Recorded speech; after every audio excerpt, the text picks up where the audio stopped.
frente. A gente vai começar nosso culto, uma oração, um louvor ao Senhor. Mas que nesse momento que você descanse um pouco onde você está. A gente vai estar orando para iniciar. Entrega tudo aquilo que você tem que entregar ao Senhor essa noite. A semana não é fácil, os meses não foram fáceis, mas sabemos que é com Deus que a gente vai seguir adiante. Oremos. Pai amado, Pai querido, muito obrigada por essa noite. Muito obrigada, Pai, porque o Senhor nos deu mais um dia para estar cultuando a Ti. Não só aqui na Tua casa, mas em todos os lugares. Pai, vamos iniciar esse culto com gratidão de nós. Pai, a gente está trazendo aqueles que estão a caminho. Senhor, abençoa aqueles que estão aqui. Senhor Deus, que tudo que fazemos é para a Tua honra. Senhor, isso é para os nossos corações. Senhor, não sei quantas pessoas entraram aqui com corações alegres ou tristes, mas sei que o Espírito Santo veio aqui para consolar.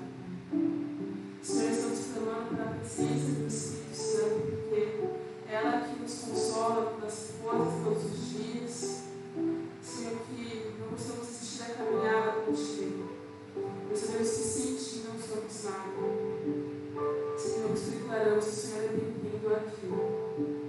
Senhor, nós declaramos que essa casa é Tua, o Senhor pode entrar e fazer morada. Senhor, estamos nos esvaziando de nós mesmos, para que a Tua presença nos preenche, Senhor. Então, Senhor, vem estar tomando o Teu trono em nossos corações.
Irmãos, boa noite.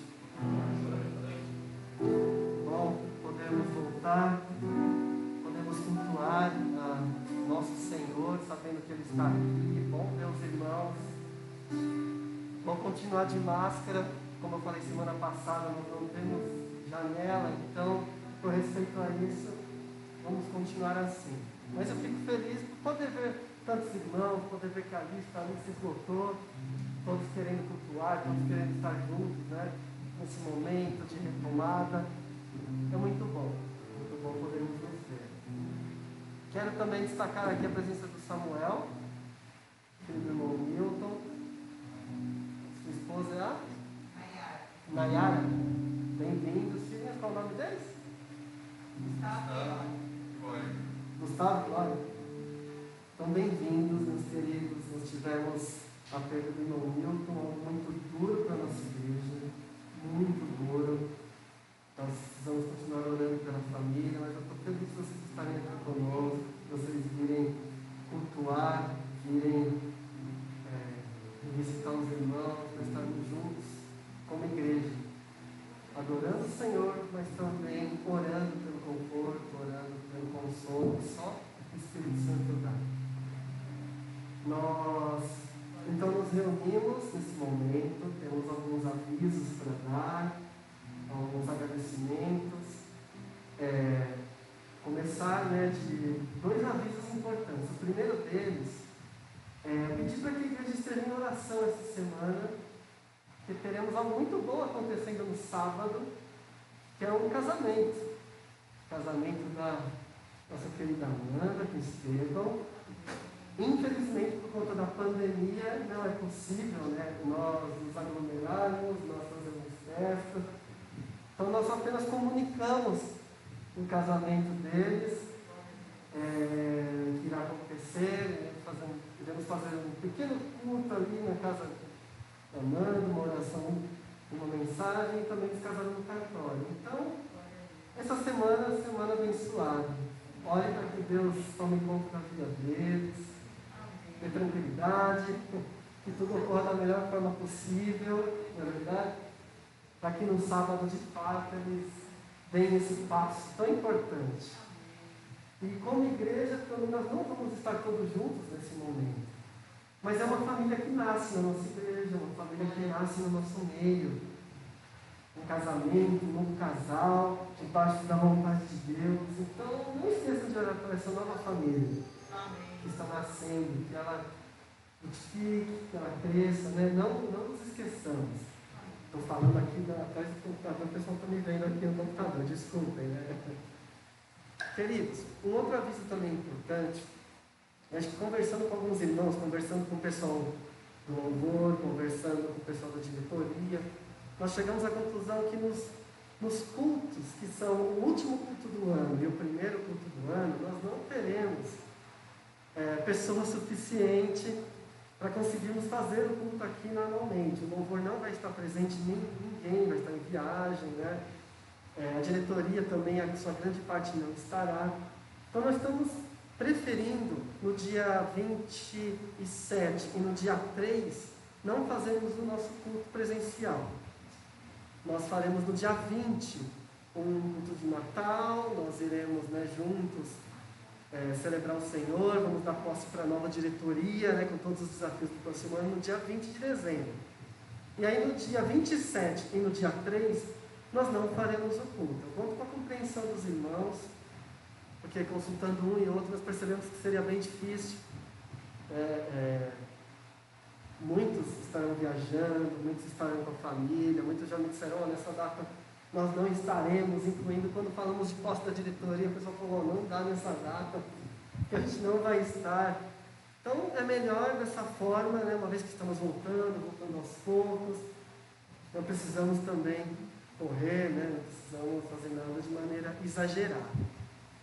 Então esses são os avisos que nós temos. Lembrando que nas quintas-feiras nós temos estudo bíblico no Zoom. Estamos aí encerrando o estudo de 1 João, quem tem participado, tem sido bênção. 19h30 chega o link no grupo da igreja, toda quinta-feira. 19h28, chega o link mais ou menos para você clicar lá e entrar, estudar a Bíblia com a gente, você é nosso convidado. Então, queridos, agora nós vamos cantar mais uma canção. Depois dela nós iremos orar. Nós iremos orar por tantas situações que estão acontecendo na nossa igreja, nós iremos orar por nossas vidas, ao fim dessa canção. Eu quero também dizer que nessa canção, caso você tenha se preparado, você pode também trazer à frente seu dízimo e sua oferta, para manutenção, né, do reino de Deus, para manutenção da igreja. Se você se preparou com o seu dízimo e sua oferta, nessa próxima música você pode trazer também. Vamos então exaltar, vamos louvar o nome do Senhor.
ainda em pé como nós estamos, vamos orar nesse momento. Convido você a entregar a Deus aquilo que está te incomodando, uma doença, uma aflição, um problema financeiro, uma questão familiar muito séria, a dor, a incerteza, o medo. Entrega isso, coloca isso diante de Deus. Quem aqui não está diante de um grande desafio? Quem aqui não está passando por situações difíceis? Penso que no momento que nós estamos, no nosso país, do mundo, cada um de nós tem um problema ou vários problemas. E precisamos da intervenção de Deus, precisamos da graça dele sobre nós. Vamos orar nesse momento agora, para que Deus continue cuidando de nós e a gente sinta isso. Vamos orar. Senhor, nós reconhecemos a Tua soberania em nossa vida. Nós reconhecemos que não somos nada, que somos um sopro que passa. Sem o Teu amor, sem a Tua graça, sem o Teu poder, nós não conquistamos nada. Nós reconhecemos isso, nós nos derramamos em Tua presença, e nós clamamos como filhos para que o Senhor intervenha nas situações que estão acontecendo conosco, Pai. Nas situações difíceis dentro de casa, que parece que não tem solução. Problemas de inimizade, de briga, de rancor, de mágoas antigas, problemas de relacionamento conjugal, relacionamento com os filhos, Pai. São tantas situações que às vezes parece que não há solução. Mas nós pedimos humildemente para que Tua graça reine em nosso lar, na nossa casa, Pai. Senhor, tantas dificuldades que nós passamos, dificuldades financeiras, onde fazendo contas, a gente percebe que não vai dar.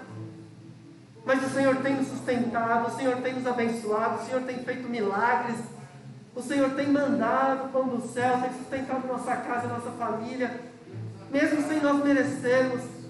Por isso eu peço que o Senhor retire de nós esse medo que a gente tem, essa angústia, essa dúvida quanto ao dia de amanhã, que a gente possa te entregar tudo, Pai, reconhecendo que o Senhor está cuidando de nós, da nossa família. Não deixa faltar nada, Pai, para os Teus servos. Abençoa os Teus servos, abençoa o Teu povo, Pai. Todos que estão aqui agora orando, Pai, cuida de cada família, dê o sustento necessário.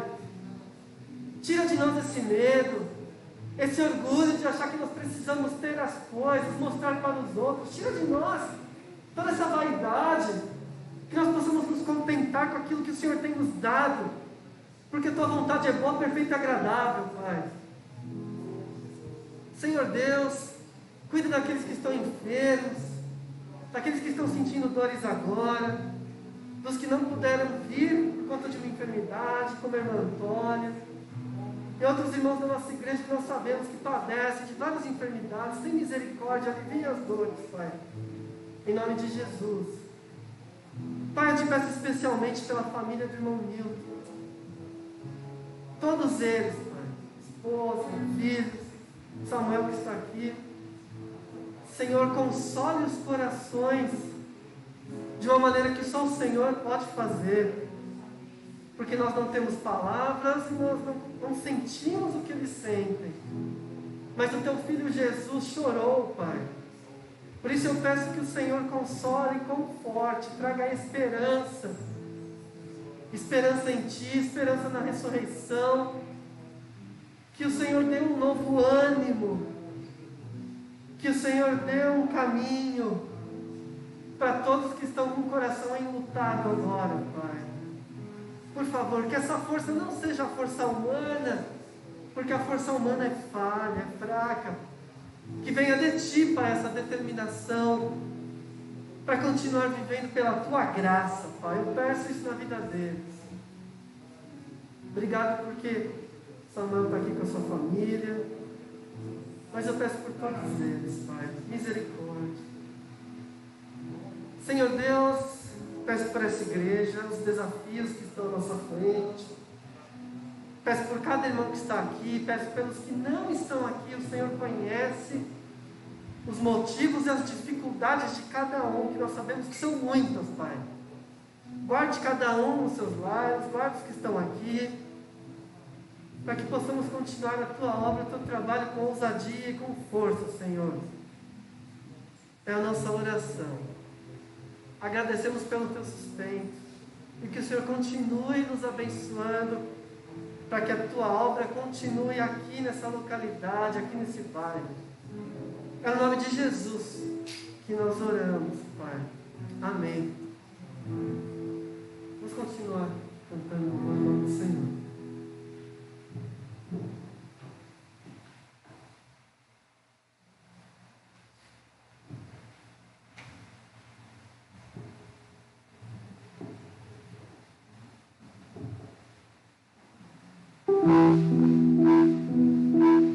Tudo que fazemos, tudo que somos, é tudo para Ele, por Ele e para Ele.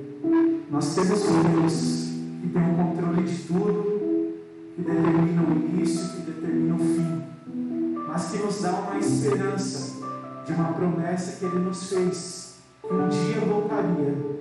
E é nessa promessa que a cada dia nós devemos nos agarrar e permanecer firmes até o último dia.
Ti toda a honra e toda a glória, porque só Tu, ó Pai, é digno dessa honra. Senhor, em nome de Jesus, nós apresentamos os nossos corações quebrantados na Tua presença, dizendo, ó Pai, que nós só precisamos de Ti, ó Pai, que a Tua graça, ó Pai, ela nos basta, porque ela nos completa, de uma forma que nada, ó Pai, que o mundo tem a nos oferecer, ó Pai, é maior do que o Senhor, do que o Senhor já nos deu. E por isso, ó Pai, nós somos gratos a Ti, ó Pai, e por isso, ó Pai, nós rendemos todo louvor, toda a honra e toda a glória, Pai, porque tudo, ó Pai, é para Ti, e tudo, ó Pai, é para que o Teu nome venha se manifestar. Nós pedimos que o Senhor continue falando, ó Pai, através, ó Pai, da mensagem que está por vir, ó Pai. Fala nos nossos corações, ó Pai, conforme o Teu querer, ó Pai. Em nome de Jesus, muito obrigado por tudo. Amém.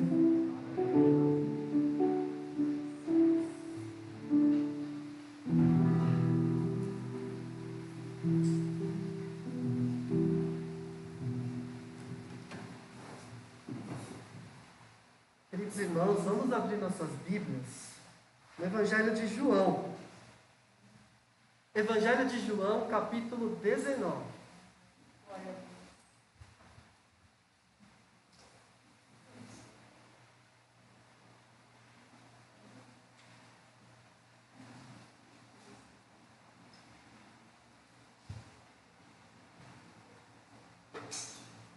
João 19,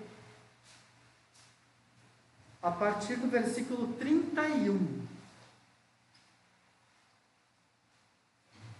João 19, a partir do 31.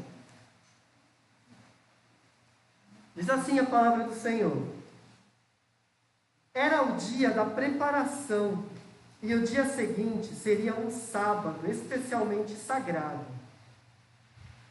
Como não queriam que os corpos permanecessem na cruz durante o sábado, os judeus pediram a Pilatos que mandasse quebrar as pernas dos crucificados e retirar os corpos.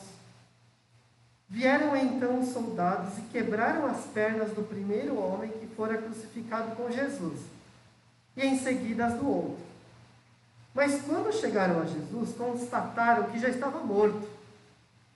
Não lhe quebraram as pernas. Em vez disso, um dos soldados perfurou o lado de Jesus com uma lança, e logo saiu sangue e água. Aquele que o viu disso deu testemunho, e o seu testemunho é verdadeiro. Ele sabe que está dizendo a verdade, e dela testemunha para que vocês também creiam. Essas coisas aconteceram para que se cumprisse a Escritura: nenhum dos seus ossos será quebrado.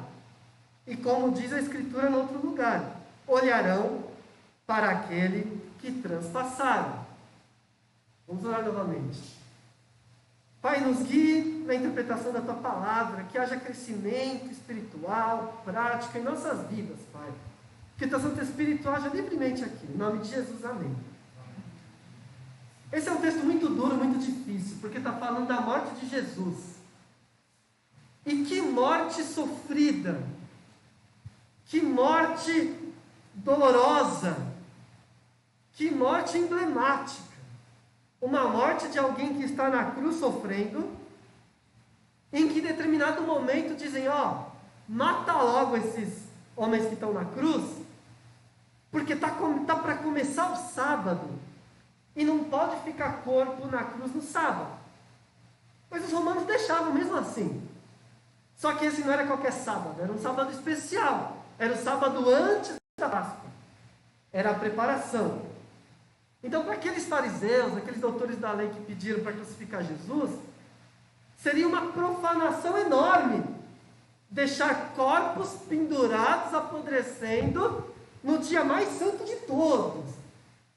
Percebem a hipocrisia, né? Matar tudo bem, mas profanar o sábado não. Então o texto está jogando com tudo isso. E aí então eles vão fazer um pedido especial. Vão lá falar com Pilatos, vão lá falar assim: olha, é o dia mais santo que a gente tem. Tira esses caras logo daí, já deu. E aí a ordem é, então quebra as pernas. Outra barbárie que acontecia. Por que quebra as pernas? Porque a pessoa estava sangrando na cruz, se equilibrando nas pernas. No momento que as pernas eram quebradas, o preso não conseguia mais se sustentar e ele automaticamente sufocava. Então imagina a dor de você morrer sufocado porque você não consegue mais se sustentar porque esmigalharam os seus ossos. Então era isso que acontecia na cruz quando queriam acelerar a morte. Porque pessoas ficavam 3 dias na cruz sofrendo e não morriam. Era uma morte de dias, né? Grande sofrimento. Isso é muito doloroso, isso é muito feio. Tão feio esse tipo de morte, que quando fizeram um filme tentando retratar ao pé da letra, ninguém conseguia assistir, de tão feio que é. Mas o apóstolo João e os outros apóstolos não tem problema em relatar isso no Evangelho. Que é uma coisa chocante, você fala isso do seu líder. Você não encontra isso de mais nenhum líder. Você exaltar que o seu líder morreu dessa maneira. E exaltar isso. E não ter vergonha de contar. Olha, eu sigo um homem que sofreu pendurado na cruz.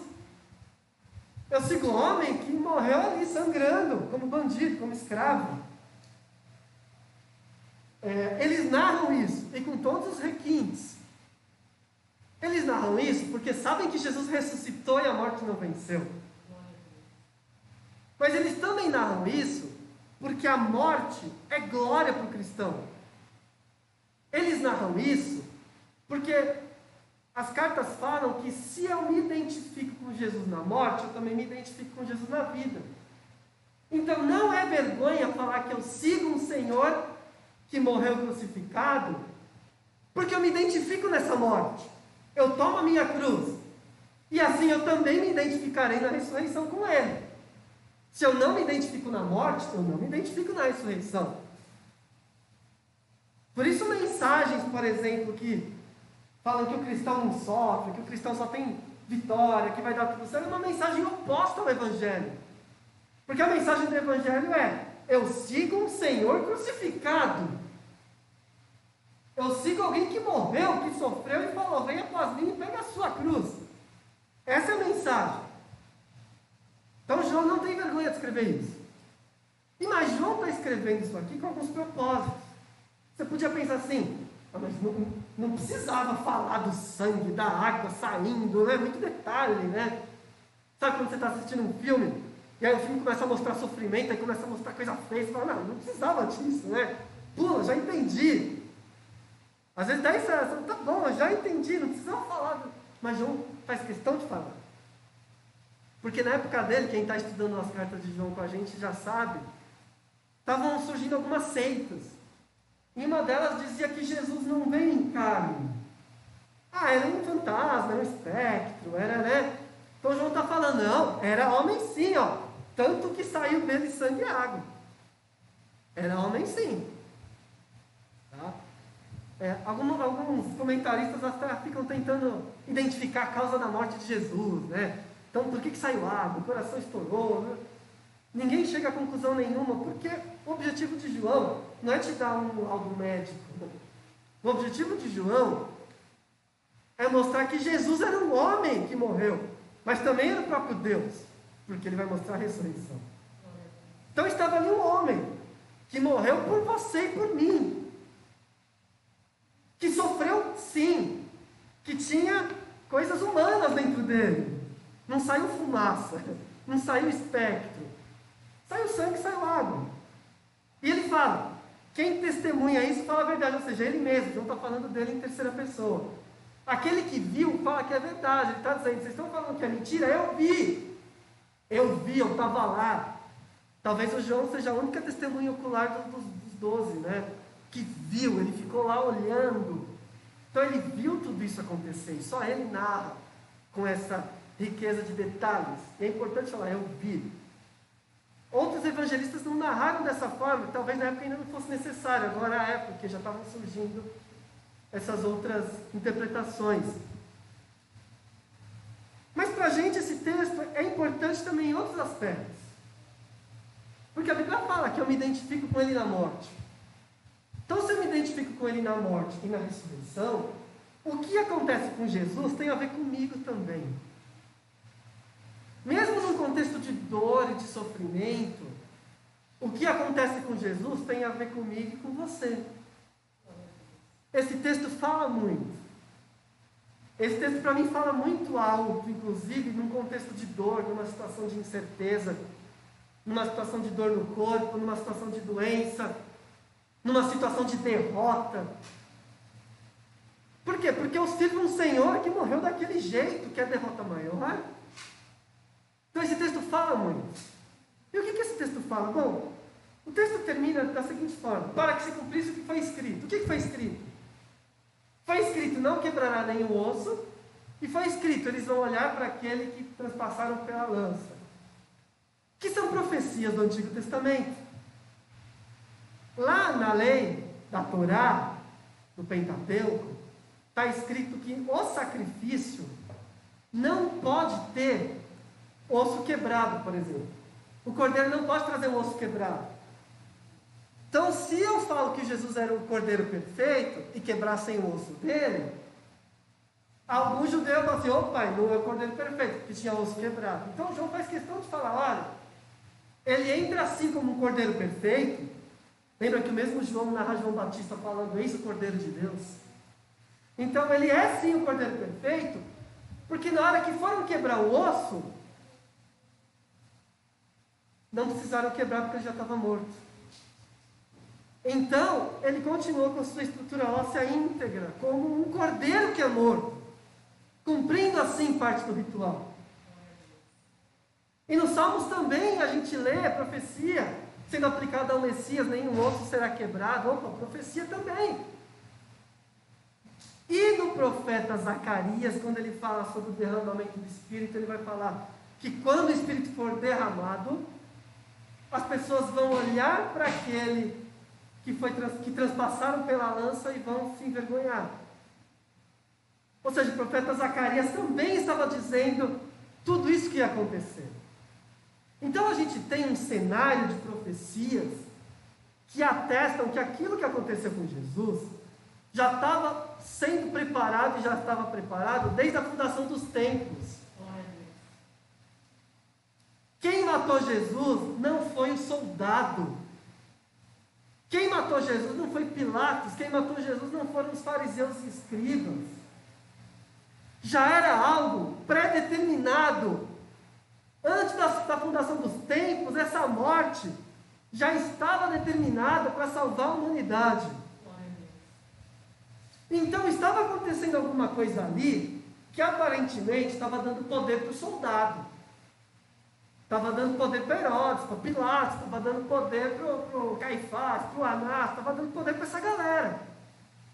Mas na verdade João está dizendo: olha, eles podiam até achar que tinham poder sobre Jesus, mas eles não tinham poder nenhum, porque já estava tudo escrito, como estava escrito.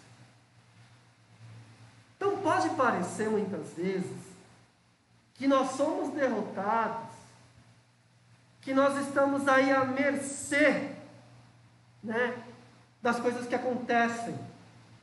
Olha, sofreu um assalto, sofreu um acidente, olha, ele estava desprotegido, olha, ficou doente, olha.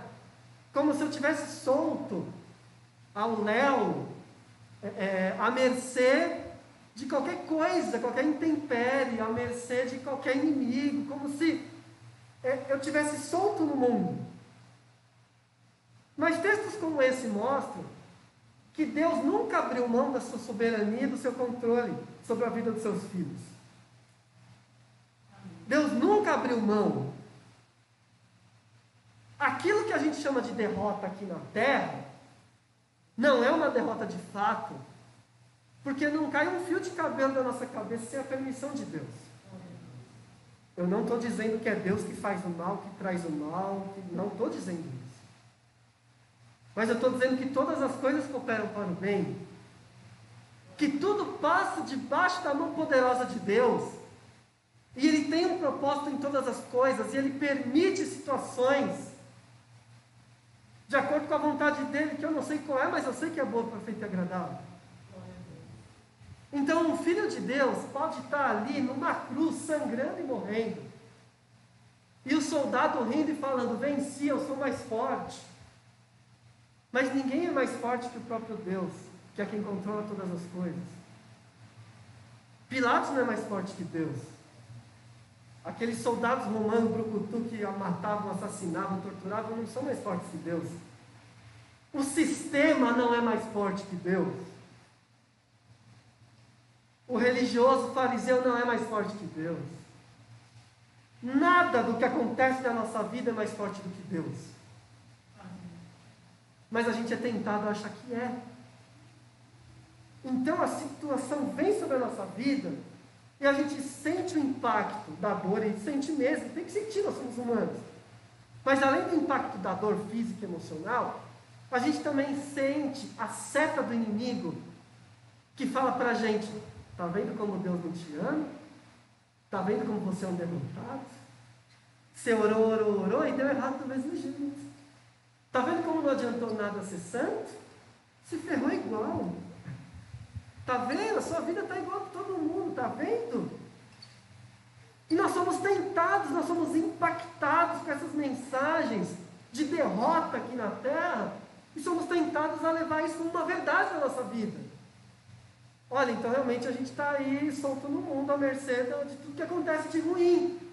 Então na verdade, o mal venceu.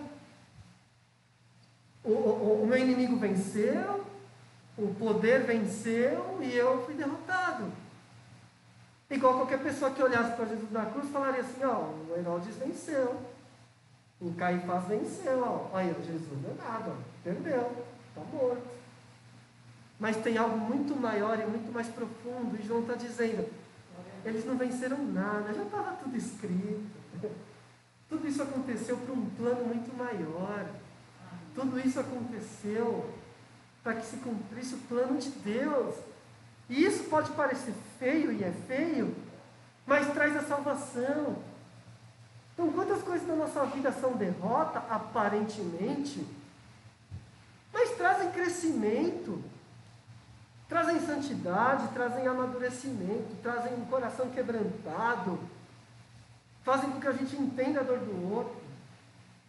Muitas coisas ruins que aconteceram na minha vida me ensinaram demais a ver o outro e a dor do outro. Até às vezes que eu caí, fazem com que eu hoje olhe para quem caiu e também sinta compaixão. Então tudo que acontece na nossa vida passa debaixo da mão de Deus, porque eu sou filho, assim como Jesus. Eu lembro da história de um missionário que me impactou muito. Muito. Eu já era pastor e tinha um missionário que trabalhava na África, muito conhecido demais. Esses pastores que vai em mega igreja contar testemunho, E ele era sustentado pela igreja que eu pastoreava. E aí ele contou que ele estava ali na África, num ministério super difícil, fazendo a obra de Deus. E aí, muitas vezes que isso acontecia, caiu um homem endemoniado. E esse homem endemoniado, esse demônio, falou para ele: você está se achando poderoso? Você acha que só porque você é de Jesus você é poderoso? A gente está armando uma coisa aqui para você que vai chegar com tudo e vai acabar com a tua vida. Aí ele expulsou o demônio, mas ficou pensando nisso. Olha, prepara, porque, Algumas semanas depois, ele começou a passar mal, foi diagnosticado com câncer. Cerca de 2, 3 meses depois, ele faleceu com esse câncer. Agressivo, terrível. E eu lembro que isso me deixou muito inquieto. Que história é essa? Um homem que está pregando o evangelho, ele enfrenta o inimigo, aí o inimigo fala: olha, eu vou acabar com a tua vida, e acaba com a vida dele. Eu fiquei uns dias com aquela sensação de: é isso que é um servo de Deus? O inimigo chega e vence a qualquer hora? Cadê o poder de Deus? Então, muitas vezes na nossa situação, a gente tem essa sensação de que cadê o poder de Deus? O mal venceu, o inimigo falou que ia ganhar e ganhou. Isso pode acontecer no âmbito espiritual, mas pode ser também no seu trabalho. Vou acabar com você, seu crente, e acaba mesmo. Pode ser em várias circunstâncias. E eu demorei bastante tempo, em oração inclusive, para ser confortado de alguma forma e entender que, eu percebi Deus falando comigo, você acha então que ele perdeu porque ele morreu? É essa a sua crise? Então você acha que o mal venceu porque o missionário morreu? Então a sua vida se baseia só, a sua fé se baseia só para cá? E eu lembro de Paulo em Coríntios que fala que se eu não creio na ressurreição de Cristo, eu sou a pessoa mais infeliz desse mundo. Porque de fato a vida não acaba aqui. Então o fato de aparentemente um servo de Deus ter falecido, ter morrido, ter sido vencido por uma força inimiga, não significa derrota. Porque vitória e derrota não é medido pelas coisas que acontecem aqui. Está tudo já definido. E esse mesmo Deus que fez diversas profecias, ele continuou fazendo e ele falou que nós estaremos com ele. E o próprio Jesus, antes de morrer, olhou para o lado e falou assim, você vai estar comigo no paraíso. Então Jesus já sabia. E esse missionário que morreu já sabia. E nós já sabemos. Então, por mais feio que seja algo que acontece na vida de um cristão, isso não é derrota, porque eu sirvo um Senhor que morreu na cruz, mas ressuscitou. É feio falar de sangue, água, corpo perfurado, gente pendurada, é muito feio. É feio ouvir testemunho de irmão que está sem emprego, passando fome, é muito feio. É feio ouvir testemunho de irmão que está doente, que faleceu, é muito feio. É feio ouvir testemunho de irmão que foi assaltado, que sofreu uma violência, é muito feio. Mas isso não é derrota, porque cristão não é derrotado nunca, jamais. Cristão tem a vitória garantida em Cristo Jesus. É assim que a gente precisa encarar esse texto, e é assim que a gente precisa encarar as circunstâncias da nossa vida. Muita coisa vai continuar sendo feia, difícil de ver, difícil de falar. Eu gostaria de falar para os irmãos que não, mas eu estarei mentindo.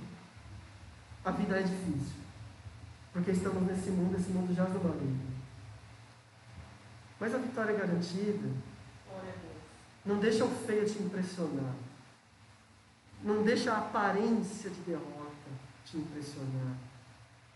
Porque nada disso é verdade. A verdade é o que Deus já garantiu. Essa é a verdade. Por isso esse texto é tão importante, esse texto é tão verdadeiro. E isso mostra o controle total que Deus tem da nossa vida. Quando aqueles soldados foram quebrar as pernas de Jesus, eles perceberam, ele já está morto. Com isso João está dizendo, ninguém matou Jesus. Jesus entregou a própria vida. E o próprio Jesus, no mesmo Evangelho de João, fala, eu dou a minha vida, ninguém tira ela de mim. Ninguém tem poder para tirar a minha vida, eu dou a minha vida. Olha o tamanho do poder de Deus. Então, quem não sabe, imagina assim, o soldado matou. Mas foi Jesus que entregou. Quando ele quis, quando ele falou, está consumado, ele entrega. Ele entrega. Mostrando mais uma vez que nenhuma força desse mundo tem poder sobre a vida do cristão. Nenhuma força do mundo espiritual tem poder sobre a vida do cristão. É só Deus. É só Deus. Parece que o mal venceu, mas Jesus entregou a vida na hora que ele quis. Já estava morto. Ninguém matou. Foi lá, o camarada tentou ainda cutucar, mas já estava morto. Já estava morto. Ninguém matou. Meus queridos, quando algo acontecer, fisicamente, pode ter sido alguém que te fez, alguém que te explorou, alguém que te roubou, alguém que te enganou, alguém que te feriu. Pode ser fisicamente. Mas a gente sabe que do ponto de vista de Deus, é Ele, Deus, que está no controle. Se for para impedir, Ele impede. Se for para deixar acontecer, bem. E se resultar em morte? Morte para o cristão é lucro. Então não tenha medo. Não tenha medo. Não tenha medo do que parece feio. Não tenha medo do que parece triste. Não tenha medo, porque isso não é derrota. O desemprego é feio, a doença é feia, a dor é feia. O problema familiar é feio, a morte é muito feia. Tanta coisa feia. Mas você continua vitorioso. Continua vitorioso em Cristo Jesus. Continua vitorioso. Não deixe nada tirar o seu foco. Não perca o foco. Não seja distraído da grande verdade. Você é vencedor em Cristo Jesus. Você é vencedor em Cristo Jesus. Amém? Quero orar mais uma vez e chamar a pessoa para a tua última canção. Mas eu quero orar por você, mais uma vez que está passando por algum problema, alguma dificuldade. Pedir para Deus cuidar, guardar o seu coração, tirar essa tentação, isso que talvez não seja, não venha de Deus, venha do inimigo, esse medo, esse tipo de coisa. Oremos. Santo Deus, amado Pai, agradecemos porque o Senhor nos consola, o Senhor guarda o nosso coração, o Senhor nos traz paz, o Senhor nos traz mensagem de esperança, o Senhor deixou o Evangelho de Cristo Jesus para nós, para sermos guiados, consolados, confortados. Muito obrigado, Pai. Senhor, eu oro para que o Senhor nos livre do mal, para que o Senhor tome conta da nossa vida, para que o Senhor nos dê vitória também aqui na terra. Nós oramos por isso. Oramos por cura. Oramos por condição financeira, Pai. Oramos por emprego, oramos por paz, oramos por tudo isso, Deus. Oramos. E que o Senhor nos abençoe. Mas se estivermos passando pelo vale da sombra da morte, que mantenhamos a nossa fé, sabendo que o Senhor está conosco. Se alguém aqui está olhando para aquilo que é feio na própria vida, está passando por momentos de dificuldade, está sendo tentado a duvidar do teu amor, está sendo tentado a duvidar do teu poder, peço que o Senhor atue poderosamente na vida desse irmão, convencendo com o teu Santo Espírito de que ele já tem a vitória. Mostrando claramente, Deus, que o Senhor está no controle de todas as coisas, de que é o Senhor quem dá a última palavra, e não o bandido, e não a doença, e não o diabo, nem ninguém, não o chefe, mas é o Senhor que dá a última palavra. Nos convença disso. Trabalhe no coração, Pai, daquele que está abatido, triste, se sentindo derrotado, Pai. Não deixa, Pai, em nome de Jesus, ninguém sair daqui se sentindo derrotado. Não deixa ao longo dessa semana, Pai, ninguém se sentir derrotado, Pai. Por favor, atua no nosso coração. Senhor, nós continuamos te louvando, te exaltando, declarando que o Senhor é o dono da nossa vida. E pedimos que o Senhor nos dê uma semana em Tua presença em paz. Que a Tua mão nos proteja do mal, sim, Pai. Que o Senhor nos guarde, mas que o Senhor também encha o nosso coração de fé e de esperança, a cada dia, a cada momento. Guarda cada família, guarda essa igreja. Senhor, nos traga uma semana de bênçãos, é a nossa oração. Que o Teu amor, o amor do Deus Pai eterno, a graça redentora de Cristo Jesus e a comunhão do Santo Espírito seja com todos, agora e sempre. Amém. Deus abençoe meu irmão e minha irmã. Vamos cantar mais uma vez, é o fim dessa canção. Nosso culto está encerrado, mas nossa vida continua debaixo da poderosa mão de Deus, num culto eterno. Amém? Amém.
Céu pra nós mostrar.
Senhor, né?